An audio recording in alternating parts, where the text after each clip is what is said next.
My brother Reed and sister-in-law Nora have always wanted children.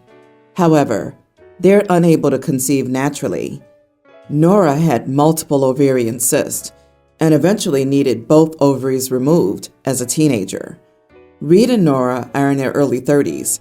They're very urgent about needing to try sooner than ever because they say they're approaching an age where IVF success rates start to decline. Because of Nora's past medical issues, I'm told that she'll need extra care, and her round of treatments will be costly. A little over $27,000. Reed and Nora already have $9,000 set aside in savings for IVF treatments. They've raised $1,000 from friends. The rest of the family is pitching in smaller amounts as well. My mother's giving $2,000. Nora's sister, Lauren, is giving $1,000, and her parents are giving $4,000, which leaves about $10,000 left. Their insurance will not cover it because they don't consider it medically necessary. Reed and Nora have also had difficulty qualifying for an IVF loan as they have poor credit. Reed and Nora are asking me to help because, according to the loan advisor, I'm allowed to take out the loan on Reed and Nora's behalf. $10,000 is a huge ask for me, and the fact that Reed and Nora have poor credit already shows that they don't have a good track record of paying back loans. When I questioned why they didn't ask Lauren, they claimed they couldn't because she isn't single and childless like I am. They see it as me not having any dependents. My mother and parents-in-law don't have a lot of savings, and their earlier mentioned donations were already a huge gift for them. Correcting a bad credit score takes a long time, making things much more difficult. And harsh as it is to say, I don't want to take out thousands of dollars in a loan for a procedure that has a good chance of not even working. So I told Reed and Nora no, and that their future children were not my responsibility. I also wanted to put my foot down now, because next, it'll be private school tuition and a college fund, which shouldn't be my responsibility just because I'm single and childless. Nora was obviously disappointed, but told me she respected my choice. Reed was angry. He told me that he would remember this for when I'm ever in a time of need, so that I'll know how it feels to have family turn their back on me. The rest of the family members told me, "We're not mad at you, just disappointed." Because Nora worried for years that she'd never be able to have children or be a mother. They said Reed and Nora would be wonderful parents, and it isn't right that they can't conceive naturally, which I do agree with. However, I still stand by Nora and Reed's future children not being my responsibility. I don't think it's fair that I should delay or give up the possibility of starting my own family to finance Reed and Nora's. Am I the idiot? Oh, heck no, you are not the idiot. This is not your responsibility. I'm sorry they're struggling, but common sense would beg the question. How could they afford the child if they can't even afford the IVF? The treatment may not even be successful. Beyond that, what really annoys me is how they turn to OP because they're single and childless, and therefore deserve to be saddled with debt for someone else's hypothetical child. As a person who's single and childless, a number of people who feel entitled to your time and resources, all while treating you as less than, is astounding.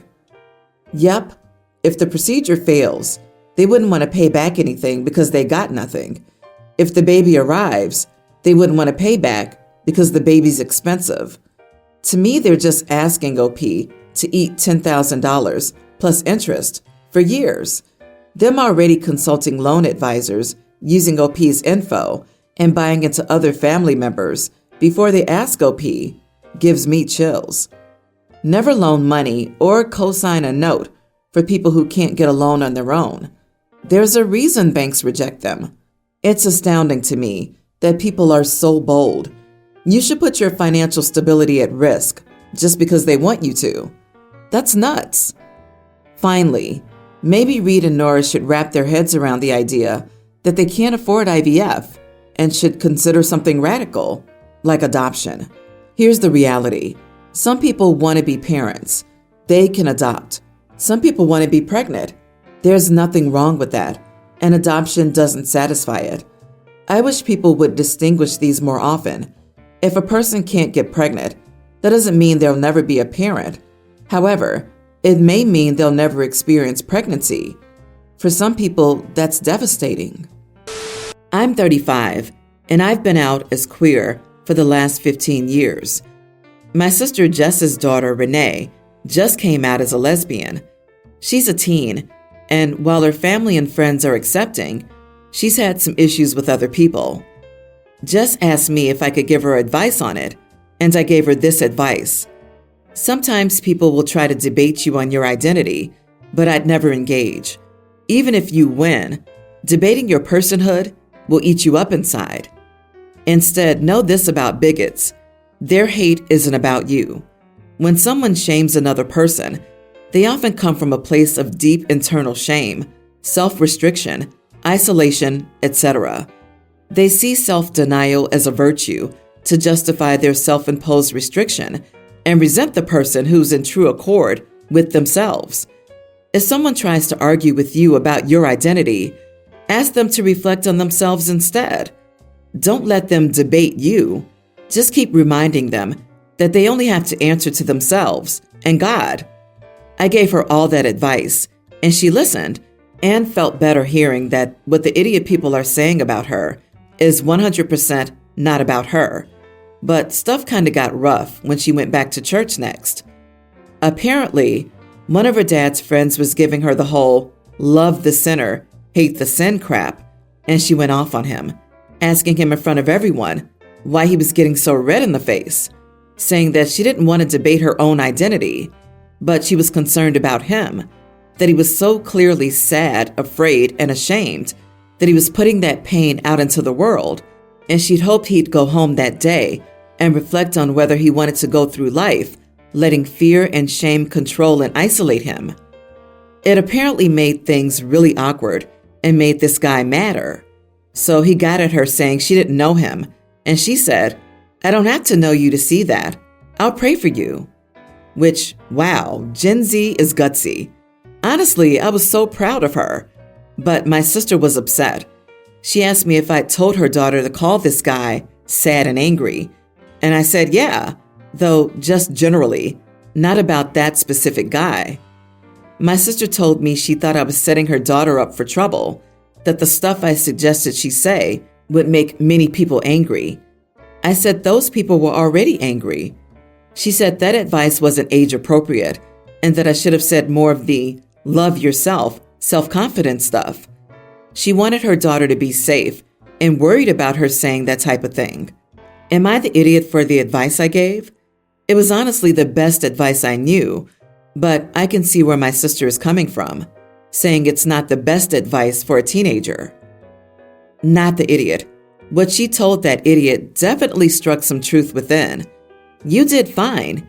Your sister isn't as open-minded as she wants you to think. She worries about what her church family will think of her. She needs to be more concerned with standing up for her daughter and standing by her. Thank goodness your niece has you. Keep being honest and sharing the truth. Your niece rocks.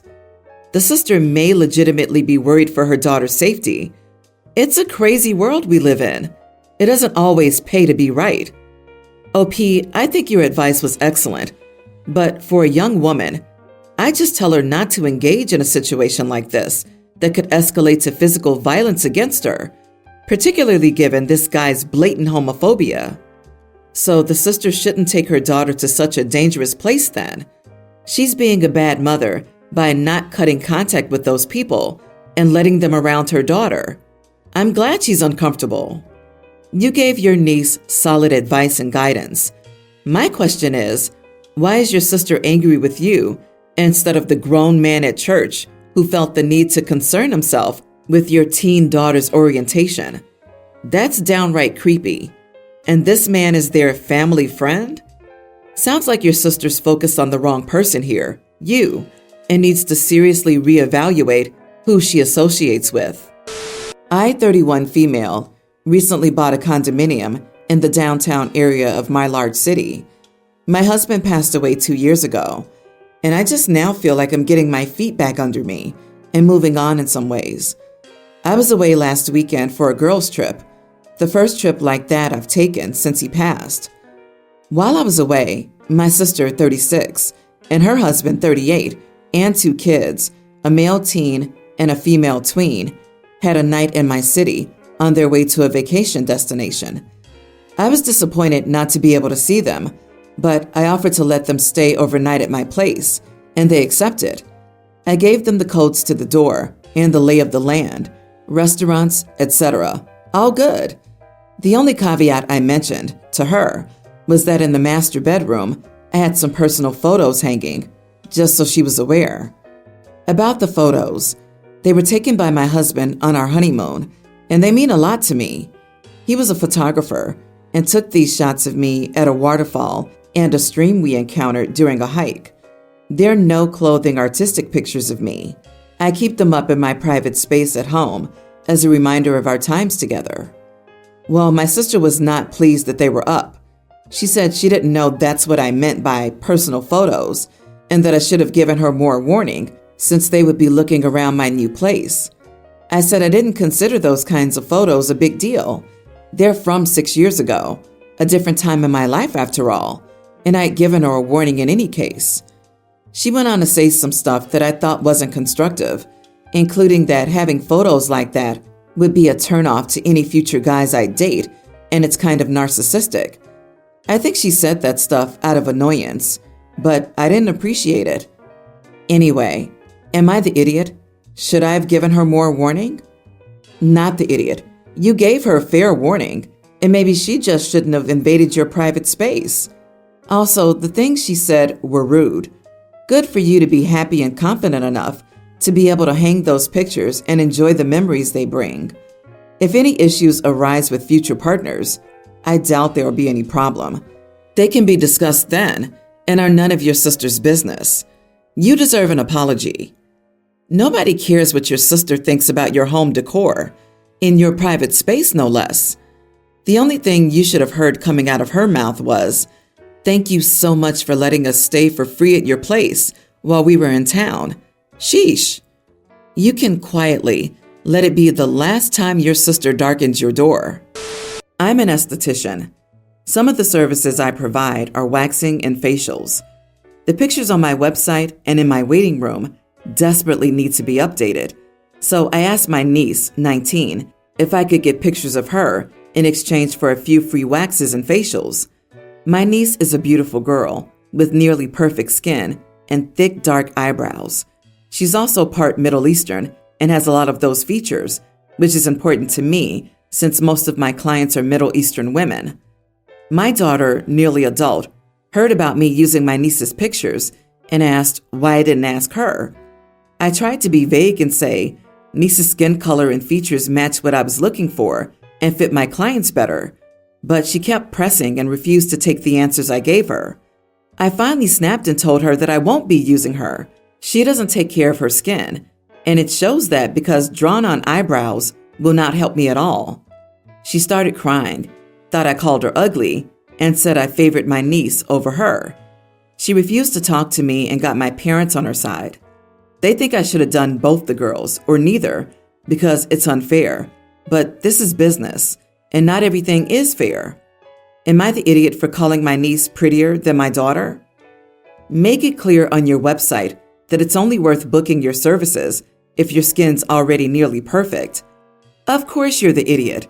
Your daughter isn't stupid, so she wasn't accepting your initial answers. Then you snapped at her and confirmed her worst fears. Congratulations. This might be the first time I've witnessed the birth of a young woman's insecurities at the hands of her toxic mom. Agreed. Also, notice how OP gushed over her niece on how she looked. Very telling indeed. Judging by OP's attitude towards her daughter, I'm sure this wasn't the first time she'd said something horrible to her. This typical mom is disappointed in her daughter's appearance. My sister was the skinny, pretty kid, and I was the chubby personality kid. I haven't talked much to my mom since I was 15. She gave me body and food issues up the wazoo. She's the worst, much like this idiot mom. She doesn't care for her skin, and it shows because drawn-on eyebrows will not help. Wow, Given your job, couldn't you have taught her to take good care of her skin and how to do her eyebrows? You could have made it a bonding thing. Your daughter will not forget this or forgive you. There were 100 better ways to handle this. Exactly. You had so many other options, like you didn't want to exploit your own daughter. She's under 18. You needed, as you said, a more Middle Eastern skin tone, or even, God forbid, you could have acted like the actual adult and just said, "That's my final decision and I'm not changing it." But not everything is fair in business. In 10 or 20 years, your daughter will parrot this back to you when you say it isn't fair that she doesn't visit. My sister is in the hospital following open heart surgery and asked if I would take her dog for the 4 to 6 week healing time before the surgery. I, of course, said yes. My wife didn't seem to have a problem with it originally either, but now there are issues. My wife has sensory overload problems, mostly when it comes to sounds. Anything loud sets her off. The dog isn't inherently loud, but I mean, when she eats, drinks, or even licks herself repetitively, it absolutely drives my wife insane and has been since about a week in. She's been here for 2 weeks. The other issue is that if my wife tries removing herself from the situation, the dog immediately follows her. She really likes my wife and will try her darndest to be as close to my wife as physically possible, where she, of course, starts licking herself and further making my wife angry. I've attempted to intervene and get the dog away from her. Still, it doesn't take long for the dog to get back to wherever my wife is, and at this point, even the sounds of the dog's nails clicking against the floor behind her are setting my wife off in a fit of rage. Yesterday, the dog was sitting on the floor beside the bed and immediately started licking herself. She's definitely an excessive licker. Finally, my wife started losing her cool completely and said, she can't do this anymore, and asked me to bring the dog somewhere else for the remainder of the time that my sister was healing. My mom would take the dog, but she's elderly and in a wheelchair, and while the dog isn't rambunctious, I don't feel comfortable taking that chance. No one else wants to take her, so I said no, and we wouldn't have her much longer. She basically told me to go screw myself and that this was a deal breaker for her, and I wouldn't see her again. She packed up and left for her mother's. I'm being told I'm in the wrong. Edit. I didn't ask my wife if we could take the dog. My sister called while I was at work, and I agreed to take the dog without consulting her. My wife simply didn't appear to have an issue until recently. You are the idiot. You opened your story saying you agreed to have the dog for 4 to 6 weeks, and your wife didn't seem to have a problem with it. If you agree to board someone's dog for that long, you need to have a conversation with her first, not just assume that it'll be okay, or she didn't seem to mind. Dude, does your home not have doors? Seems like you had plenty of opportunity to shut you and the dog in one room and let your wife have some space, but you appear to be behaving like a selfish idiot. So you didn't do that. You just let the dog terrorize your wife because it likes her. Newsflash, I don't care who the dog likes. You're not married to the dog. You're married to your wife. You're choosing to live with your sister's dog instead of your wife. The dog probably whines and scratches at the door. I'm feeling for the dog here. It's been suddenly separated from its home and person, and anxiety probably exacerbates things like the licking and scratching. Any chance OP could ask about allergies, bathe the dog, get it a lick mat to go to town on in another room with OP? Are earplugs an option for your wife? OP, why don't you stay at your sister's place for the remainder of the time you have the dog? That way, your wife can be in her own house, and the dog is back in its home environment. You are the idiot, OP. You can't seriously pretend like uprooting the dog wouldn't cause issues for her and your wife, especially since you know your wife has sensory issues and that dog licks herself constantly. People are either stupid or idiots in situations like this. Pick one.